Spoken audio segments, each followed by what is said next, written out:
नमस्कार, मी संयोगिता आणि the Maharashtra news मध्ये आपल्या सगळ्यांचं स्वागत। पुणे नाशिक महामार्गावर चाकण आंबेठाण चौक येथे ट्रॅफिकचा सामना अँब्युलन्सला करावा लागला। रस्त्यावर असणारे ट्रॅफिक खड्डे, तुटलेल्या साईड पट्ट्या यामुळे अँब्युलन्सला रस्त्याच्या साईडला खड्ड्यात रुतून बसली। सुदैवाने कोणतीही जीवितहानी झाली नाही। स्थानिक लोक व द महाराष्ट्र न्यूजचे प्रतिनिधी हनुमंत कुडेकर यांनी क्रेन बोलावून तात्काळ अँब्युलन्स बाहेर काढली, त्यामुळे वाहतूक कोंडीही मोठ्या प्रमाणात झाली होती। असे कितीतरी अपघात या चाकण तळेगाव शिक्रापूर रोडवर पाहायला मिळतात, असं स्थानिकांच्या मनात प्रश्न निर्माण झालाय। चाकणकर कधी या ट्रॅफिक पासून मोकळा श्वास घेणार?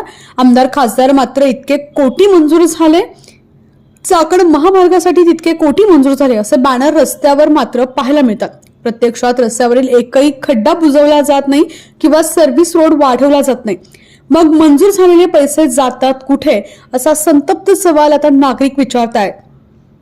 Bureau report, the Maharashtra News, Pune.